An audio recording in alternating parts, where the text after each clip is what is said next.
Into week 10 of the fantasy basketball season, and here's a few guards I look to pick up this week. The first guy, Gabe Vincent of the Miami Heat. So Vincent, over the last few games here, he's really got things going, and the playing time has gone up with guys on COVID, in and out of the lineup, and he's playing great basketball. Added in 20% of fantasy leagues over the last week on the season here for Vincent. 8.1 points a game, 1.7 rebounds, 2.6 assists, 1.5 threes a game, and 45% from the field here. So he's playing good. He's putting up some monster games over the last few weeks. And he's a guy I would continue to keep going out there and get on my roster. Available, like I mentioned, in 78% of fantasy leagues. The last few games here for Vincent. December 13th at Cleveland, 10 points, 3 rebounds, 4 assists, a block, 2 threes, 57% from the field. December 15th at Philly, 26 points, 2 rebounds, 3 assists, a steal, 7 threes, 50% from the field.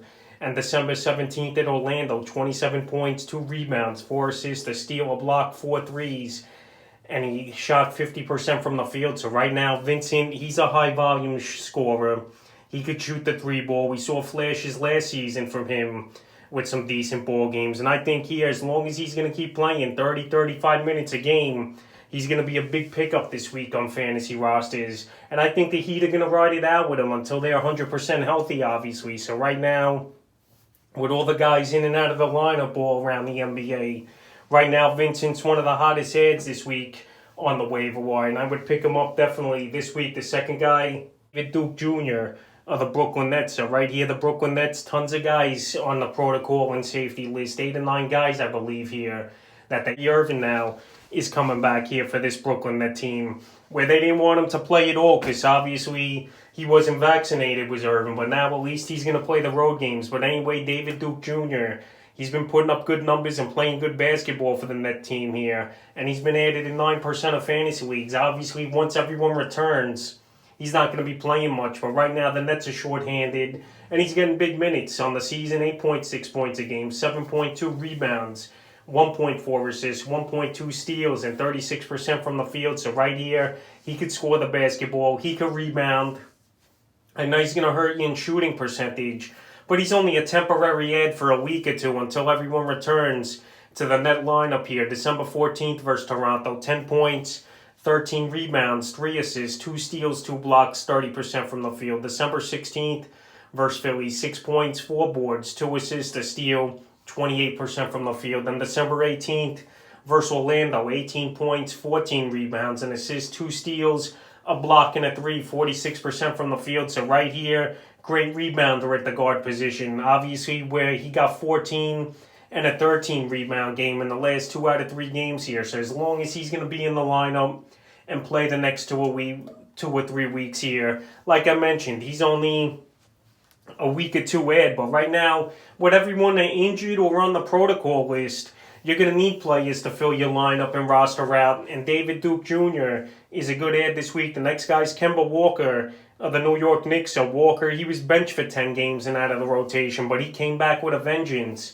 for this Knicks team. And the Knicks, they also got 5 or 6 guys as well on the protocol list. And Kemba Walker on the season, 12.6 points a game, 2.7 rebounds, 3.1 assists, 2.3 threes a game, and 42% from the field. So obviously, as a whole, he wasn't putting up good numbers, and Tom Thibodeau just didn't have him in the rotation. But now with Derrick Rose, Grimes, and McBride out, he's the last man standing at that guard position. And then the game where he had to play on December 18th at Boston, 29 points, 6 boards, 3 assists, 5 threes, and 40% from the field. So it was vintage Kemba in that ball game, driving to the hoop, hitting long arc, high arcing threes. I know it was his former team at Boston, but he looked good. He looked refreshed, and maybe that's what he needed right now is Kemba. A few weeks off here to get him rejuvenated. And now with this play, there's no way the Knicks, even when all their guys come back, are not going to play him at all. So right here, with everyone down over there in New York,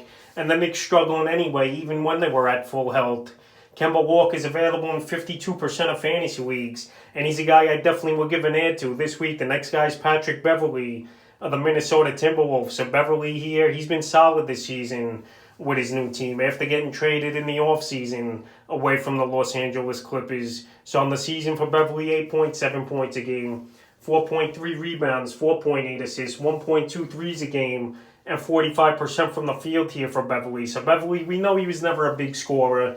We know he's more of a defensive-minded and hard-nosed ball player. But this season, he's scoring decently. And his assist numbers have been up as well the last few games here for Beverly. December 12th at Portland, 10 points, 4 boards, 4 assists, 3 steals, 2 threes, 30% from the field. December 15th at Denver, 11 points, 2 boards, 8 assists, a block, 3 threes, 40% from the field. Then December 17th versus the Lakers, 9 points, 9 rebounds, 7 assists, a steal, a block, a 3, and 36% from the field. So right here, he's not going to score the basketball much, but he's a decent rebounder, going to get the assist. Field goal percentage, he's going to hurt, but he'll get the steals, the assist, and he'll hit a 3 or 2 a game. So if you could deal with a bad field goal percentage and not that much scoring from Beverly, I think he's a decent ad this week, especially like I mentioned, with all the injuries and guys on the protocol list or whatever the deal may be. And Beverly's available right now in 69% of fantasy leagues. And the fifth and final guard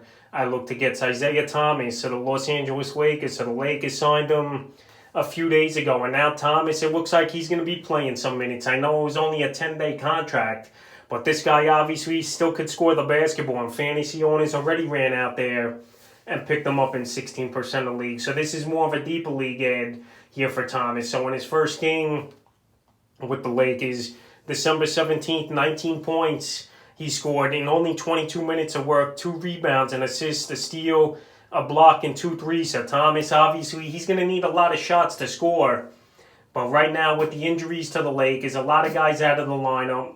And if he could continue to keep this going here as Thomas, where I think he's still going to play 2 or 3 more games before that 10-day contract is up, he definitely could have a spot in Frank Vogel's offense and his rotation. So right now, if you just need pure scoring and some three-point shooting, I think Isaiah Thomas is a decent ad this week.